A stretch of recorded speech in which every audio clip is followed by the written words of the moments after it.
Market Journal, television for agricultural business decisions, is a presentation of the University of Nebraska-Lincoln's Institute of Agriculture and Natural Resources. Promotional support is provided by the Nebraska Farmer Magazine.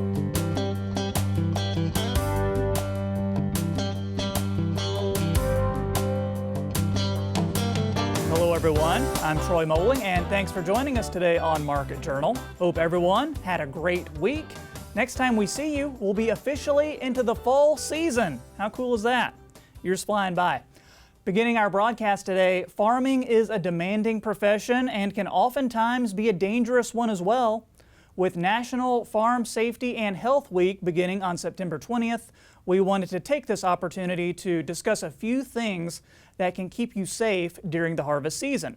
This week, Market Journal's Bill Dodd is taking a closer look at grain bin safety and why the Nebraska Public Power District is urging people to look up and look out. Few things can be more catastrophic to a farming operation than an accident that leads to permanent injury or death. According to the National Institute for Occupational Safety and Health, agriculture ranks among the most hazardous industries. Farmers are at very high risk for fatal and non-fatal injuries, and every day about 100 agricultural workers suffers a lost time work injury. According to research from Purdue University, in 2019 there were 38 documented cases of grain entrapment across the country. That is a nearly 27% increase of the 30 reported instances in 2018.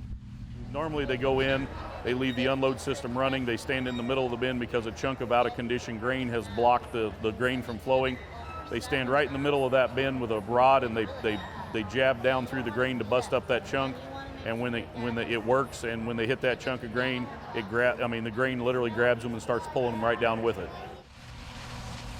Harvest can be an especially high-paced and frantic time for many producers.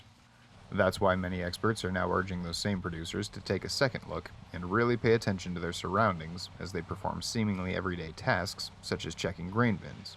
One way to ensure your safety when checking grain bins and avoid grain entrapment is simply grain management and quality control.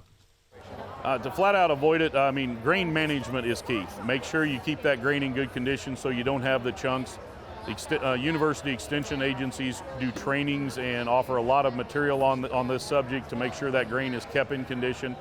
We always use the old adage that, if I've got a grain bin full of grain, that may be $200,000 worth of grain in there, maybe more, maybe $500,000 worth of grain in that bin.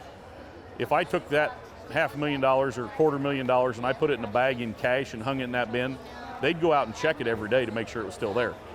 But they fill that bin with that much money value of grain, they may not check it but once a week, sometimes once every 2 weeks. We've had guys we've talked to that I didn't check it for a month. So, there's a variation there, and they're not connecting the two with the value of and how often they need to be inspecting it and checking it. So the more often they check it and make sure the management and the maintenance, and nowadays there's a lot more automated controllers out there that can help protect your investment in that grain that's in that bin. So the quality of the grain is key. Another step you can take to bolster the safety of grain system workers is to install a lifeline in the roof of a grain bin to ensure entrapment doesn't become full-blown engulfment. When we're dealing with grain like that out of condition, there's lifelines now, and they're very economical to put in grain bins on a farm. These lifeline systems prevent a person from ever sinking more than waist deep in the grain. So the idea is simply we mount an anchor point and a pulley up at the top of the roof, and the farmer can rig he installs his lifeline. It takes about 10 seconds to run the rope up through and back, and then hook it on himself or whoever's going in the bin. And then we prefer to have a second person there to run the rope for him while he's in there working. That way they can get help if something happens. We can rig the lifeline so that the farmer controls it himself. But again, I always encourage them, make sure you've got a radio or a cell phone or something that when you're in that bin you can call for help, because if something does happen, even though you're only waist deep, you're still stuck and trapped and you're going to need help getting out. So if they're going to be working alone, we can facilitate that to keep them safe, but they just need to make sure they've got communication available to get help coming. When checking bins, it's also encouraged to use a lockout-tagout system each and every time before entering bins or performing service or maintenance. Grain system workers should always assess what controls need to be locked out before any work is done. The other thing is simply before you go into a bin, lock out, tag out. If they would lock out that auger before they go in, yeah, you may have to make 2 or 3 trips in and out until you get it flowing again, but that means you're going home at night. You're not going to die in that bin that day if you lock out that auger, or just, even for a farmer, if they don't lock it out, if they're the only one there, shut it off before you go in. I mean, that's better than nothing. If you leave it running, you've got a chance of not coming out. On the subject of lockout tagout, electricity is a very large component to farming these days. This everyday facet of life is so commonplace that it may sometimes be taken for granted and can sometimes be overlooked as a costly or fatal hazard.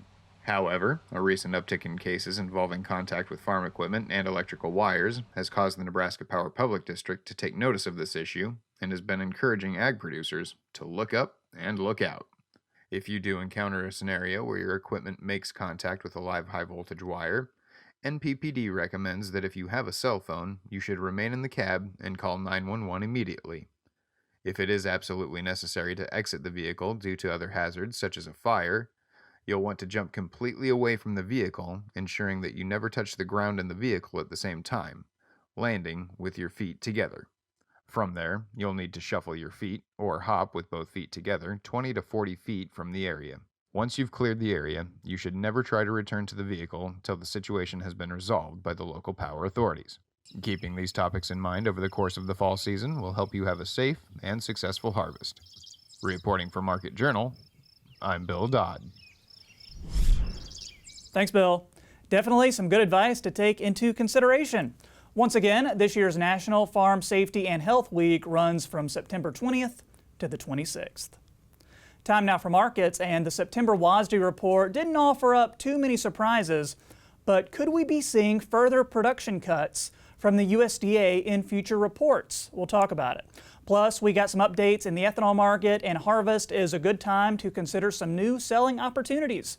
Jeff Peterson, president of Heartland Farm Partners, joined me this week to talk about all that and a whole lot more, and we started with crop conditions around the state. And what's really interesting is how quickly this crop changed. And a lot of that was because of our moisture situation that we had in August. But you're exactly right. As we come into this time of year, normally conditions are going to come down anyway, and they did that this last week anyway. We came down to 60%, which was down 1%. Compared to last year, it's hard to believe, it was 55, so it was worse, but that was because we had different conditions. One thing, though, that we like to take a look at, though, is we like to take that index and we like to use all parts of it. So instead of just using the good to excellent, which is what we usually talk about, we like to break it apart and put a weighting on it. So what we'll do is there's a very poor portion we'll rate 0. We'll then go ahead and take the poor and put it at 1, the fair at 2, the good at 3, and then the excellent at 4 and build an index. All right, and here we are over a couple weeks into September. That new crop marketing year started on September 1st, so we've had a little more couple weeks now to watch things. What's been the big story? Yeah, that's exactly what's fun to see this time of year, is that finally, before we even came into the 20 crop year, which started on September 1st, we started seeing some nice exports building up on both corn and soybeans. And to give you an idea, well, I think the best way to look at the export side is to look at what do we have on sales, okay, what do we have sold, but what also is we shipped. And that's not as big a deal right now because we haven't shipped much yet. But 742 million bushels is what's already been sold. Give you a comparison, last year at this time it was 283 million bushels. Now what's even better though is the soybean side, and that's because China's been showing up. They've been buying a lot of beans. On the books already there's 1.1 billion bushels. That compares to last year at this time 347 million.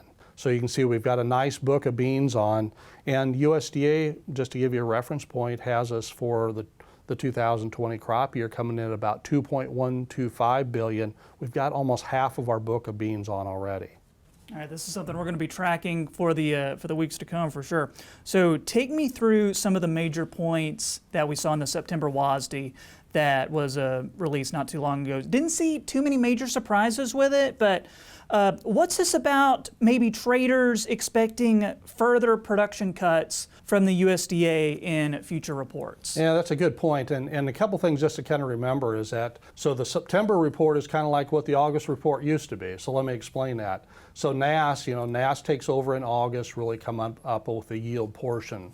And the only difference though, starting last year, NASS didn't have anybody out in the field in August. There was no objective component to it. They still did their survey, but they didn't have an objective component. So then we get into September, we get the objective yield side, and really, layman's terms, what that means is they're out in the field. On the corn side, they're counting stalks, they're counting ears, and if the corn's in the dent stage, they're looking at the ear, they're measuring the length, counting the rows around, and then they're putting a set of calipers on it. Now, what we believe is going to happen, Troy, going forward, is that we think they're picking up some on the smaller kernels because we have the dry conditions and the hot conditions. We just don't think the test weight's quite there, so we don't think they're quite picking up all of that just by checking the calipers on the ear. Over on the soybean side, that's where it gets a little more interesting. So our pod count, though, what NASS found is they were out there doing those counts slightly below where it would have been in 2018. But we think there's a little bit of a problem, and here's the problem. I don't think, and it's not because they did anything wrong, I just don't think they picked up on the lighter pod weights yet. And so I think what we're going to find as we get further into it, now it might take the October, might even take the November report. I think as they actually weigh up those pods, I think we're going to find the pod weight come down, and as a result, we'll see that bean yield work its way down as we go forward in future reports. So all that being said, any selling strategies you can offer up as we're getting into harvest? Sure, yeah, great point. So if you're coming into harvest and you're a little behind on your sales, and which there's quite a few people are, because it was really hard to sell at below break-even level, starting on the beans first, I think as on the run we're on in here, we're going to want to make sales on the beans. For sure, you're going to want to watch these basis levels really close, because here's what we're finding, is that we're going to find these basis levels, they're going to be what we call quick ship, meaning over the next couple days or the next week, they'll have a really good basis. Make sure to take advantage of those if you can get those bushels delivered, but if you can put the grain in the bin, corn and soybeans, I wouldn't do anything with basis after harvest. Coming back over on the corn side for harvest, on this same move we have in here, you're going to want to make sales on stuff that you're going to have to deliver at harvest time and get those bushels sold. But then I'd sit back and wait and see what we get post-harvest yet, because we haven't even talked much about South American weather yet, and that'll be something the market will pay more attention to once we get this crop put away, get the focus shift over onto what our ending stocks are, and then start talking about next year. All right, hey, lots of great information today. Let's get a quick word about ethanol demand before we let you go. So there's been kind of a V-shaped recovery from what we've seen since everything that took place back in the spring, right? Yeah, there really has been, and it's been coming up, and I think what everybody is trying to figure out right now is what's that new normal on miles? Yeah. Gasoline demand is running probably about 8 to 9% below kind of where we'd expect it to be for this time of year. So if we're putting a 10% blend in fuel and we've got less, we then step over and we say, well, what does that mean? Well, this last week, the implied ethanol demand was down about 11% compared to a year ago. So not too much different than what we're seeing on the gasoline side. But I think in the last report, in the September report, they being the WASDE report, they lowered the demand basically for corn that was going to go into ethanol by 100 million bushels, brought it down to 5.1 billion. The current pace we're on, though, would suggest we're somewhere closer to 4.9. So if we're going to go ahead and hit that number, we either got to see the miles increase, which I don't think we will, then we have to see some additional demand come from the ethanol side out there across the world. Next week, we'll be joined by Doug Simon of Trados. If you have a question you'd like for me to ask him, email us or get in touch on social media, and I'll pass your question along. Time now for weather with Nebraska Extension Ag Climatologist and Market Journal Chief Meteorologist Al Dutcher. Al, welcome back. Hope you had a nice week off. Good to see you this week. Regular forecast again. So what's making news in the weather this time around? It was good to be back. Kind of missed some of the really crazy weather here during my vacation in Michigan. Of course, we had the rainfall, and we also had some mixed snow, rain, freezing temperatures in the panhandle. And now we've broken in this last week to basically dry conditions. And we've been moderating our temperatures ever since that very cool wet spell, very eerily similar to what we'd expect in October. Of course, it's getting close to time for harvest as the crops are starting to mature rather rapidly, and we're starting to see some of that activity take place. And it looks to me like for the next at least 7 days, if not for the better part of the next 2 weeks, we're going to be sitting in pretty good shape in terms of the weather impacts, in terms of harvest weather. It looks like it's an all go. It's just a matter of how quickly things can dry. So let's get to the main forecast and see what we might expect as we go through the 7-day period. As you can see from today's upper air pattern, we have basically the ridge sitting right over the dead part of the country. We have a trough coming into the Pacific Northwest, and that's going to slowly work across the northern plains over this weekend. So we have low pressure set up over eastern Montana. That's basically driving the warmer air as a warm front moves through the state. We see these temperatures rebound from the last couple of days, well into the 80s across the state. As we get into tomorrow, we start to see that trough move over into north central portions of North Dakota. That's going to start to push a cold front slightly through the state. Not much of a temperature shift with it, but slightly cooler temperatures as we get into Sunday night. Overall precipitation that you see is basically on the Gulf. That'll be with Tropical System Wilfred. And as we get into Monday, that ridge starts to build back once again, and we see a surface low trying to develop in southwestern portions of Nebraska. There really is no moisture with this system, so mostly we're dealing with a little bit of cloud cover, but more importantly, the real action will be down along the Gulf. For just things around right offshore. By the time we get to Tuesday, that ridge starts to expand and we start to see a warming trend once again. Low pressure sets up at the surface in eastern Montana, but once again, there's just no moisture for it to feed off of. So anything that we see will probably be in the central Rockies and the heavy precipitation right along the Gulf. By Wednesday, we start to see that ridge broadening out toward the eastern seaboard. That's going to keep temperatures basically above normal and into the 80s. Low pressure sets up, but this is more of a thermal low on the front side of the Rockies. Very little moisture to work with. I'd be surprised if we even see sprinkles at the surface. And on Thursday, that ridge really starts to build toward the north. We're going to get more of a southwesterly flow at the surface. Low pressure in southwest Kansas doesn't have any moisture to work with as it's being robbed by the tropical system down along the Gulf Coast. That is still expected to stay offshore for most of the week. And by Friday, we start to see a trough coming in the Pacific Northwest, and a piece of energy looks like it's going to break off from that in the south central Rockies. And at the same time, low pressure along the Baja Peninsula from tropical system activity is going to start to push moisture up northward. Some of that will make it into the south central Rockies, but for us, basically dry conditions. As we go forward in time, the next Thursday to the following Tuesday, of course, those above normal temperatures look to be dominant with that ridge in place. And in terms of precipitation, well below normal precipitation. So overall, it looks like a very dry pattern. What we will watch for is that tropical system coming up the Baja, bringing moisture in toward the end of the month as that front from the Pacific Northwest works in.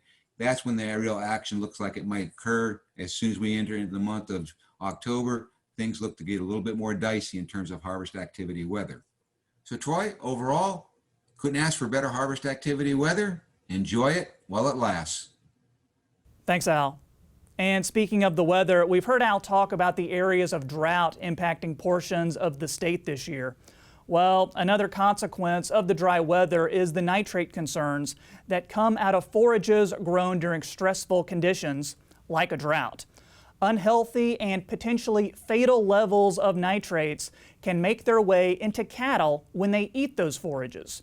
Nebraska Extension Beef System Specialist Mary Drewnoski joined me to discuss some nitrate management options.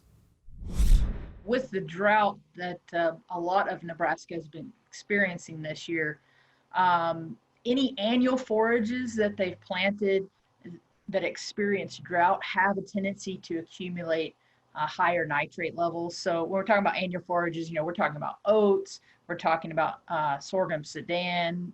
Sorghum would be typical ones that somebody might have been planting later this summer. And then really anything that's an annual. Brassicas can do this as well. So turnips and radishes, they also accumulate high nitrates. And the challenge is that anything that stunts the growth of the plant, whether it be, a lot of cool, cloudy weather, whether it be drought, or if we have a situation like hail, which is sometimes also happens, and it gets rid of some of the leaves, and so it just stunts that growth.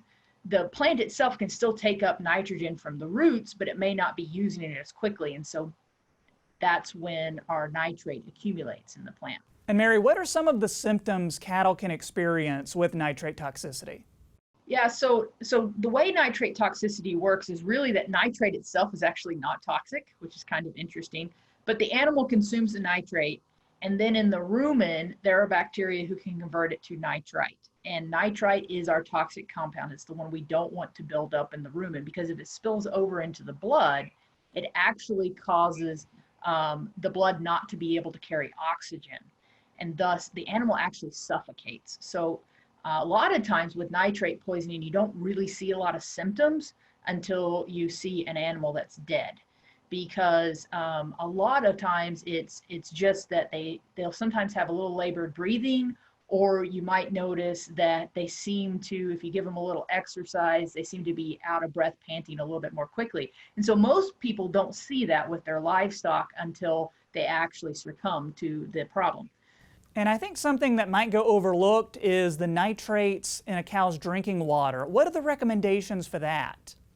Yes, so nitrates in water are actually even more difficult to deal with because they're actually more readily available. And so if a producer happens to have a situation where their livestock water is high nitrates, like there are certain regions in the state that do have some higher nitrate water, and then you couple that with some forage that's a little bit higher nitrate, you're much higher risk of having a problem because your total load is just so much increased. So if you have a situation where your forage is higher nitrate, you might want to test your water just to double check that you don't need to be accounting for that in your thresholds of how much you think you can handle in the situation of feeding a higher nitrate forage.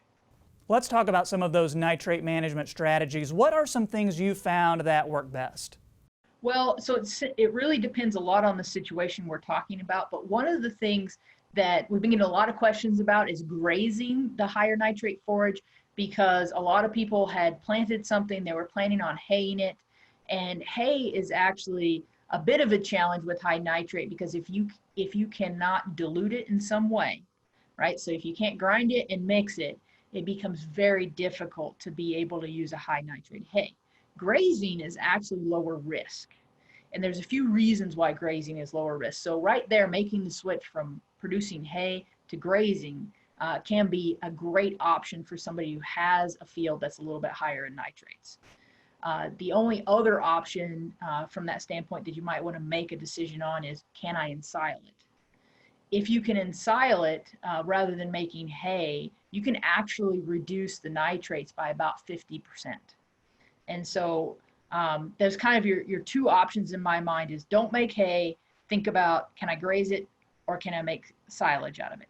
If you can graze it, then it's about management of grazing and how we can reduce the risk with the management of grazing. We've included more information on nitrates in livestock feeding on the Market Journal website. Finally today, we know that cattle communicate with each other. That much is obvious. But what if we were able to understand what they were saying or mooing? Market Journal's Maddie McIntosh has more on this story.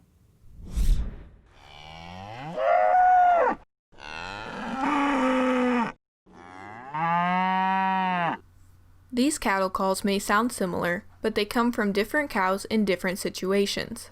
Alexandra Green, a PhD candidate at the University of Sydney in Australia, has been studying cows' individual voices in order to learn more about their welfare. The study of bioacoustics has been done for decades in a range of wildlife and mammalian species, but more recently, studies have been looking at livestock and the emotional content of their voices, so more particularly in pigs, horses, and goats. However, knowledge of cattle vocal communication is relatively limited. And now that we've got all of these advanced analysis techniques and new insights from other animal species, we can study really in-depth cattle vocal communication. The data collection part of her research was a long and delicate process. Throughout the process, the cows were placed in different social situations, both positive and negative, in order to hear how they would react. The process is relatively long. It involves me going out into the field with a shotgun microphone and recording the cattle in response to different farming contexts where they're likely to vocalize. So when they were eligible for mating, when they were excited over a feed reward, when they were then denied this feed access, and then because they are very social, we also recorded them when they were isolated from their herd mates, with and without vision of their herd mates. Once the data had been collected, Alexandra traveled to France, where she worked with bioacousticians in order to analyze the cows' voices. Essentially, you import the sound data and you bring up the waveforms of the sounds, and you can look and extract a range of different vocal features. So I looked at 21 different vocal features. things such as the duration of the sound, the pitch, the variation of the pitch throughout the call, how loud the vocalization sounded, how rough it sounded, and any abrupt jumps between the pitch. And then I analyzed all of that data and then did the statistical analyses after that. After all the analyzation was done, Alexandra was able to confirm that cows do have individual voices that do not vary from situation to situation.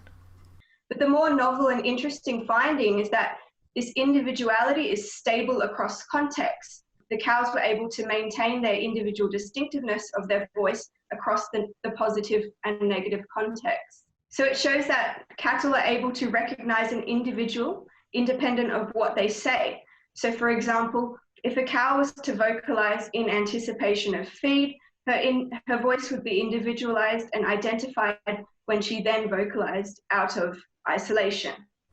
Moving forward, Alexandra says the goal is to create new technologies in the cattle industry in order to improve the welfare of the animals. So we can actually learn a lot of information from just recording their vocalizations about the individual identity, their emotional state. So there is potential that we can, once we map out all of this information, we can develop technologies around this. Worldwide, you're seeing a trend of increasing herd sizes and a decreasing individual animal attention. So if we can develop novel techniques to analyze the welfare of cattle, then it's only going to be beneficial for the farming industry. Reporting for Market Journal, I'm Maddie McIntosh. Thanks, Maddie. Great story. While the research is still ongoing, it'll be interesting to see how much more we learn about how cattle communicate as time goes on. That's going to do it for this week's show. If you missed a story, be sure to download the Market Journal mobile app or follow us on social media to join in on the conversation. And don't forget, you can get the latest updates on the coronavirus outbreak at covid19.unl.edu. Hope to see you right back here next time. I'm Troy Moling. Thanks for watching. Join Market Journal online at marketjournal.unl.edu. You can also follow us on Twitter, Instagram, and Facebook. Promotional support is provided by the Nebraska Farmer Magazine. Market Journal is produced by the University of Nebraska-Lincoln's Institute of Agriculture and Natural Resources.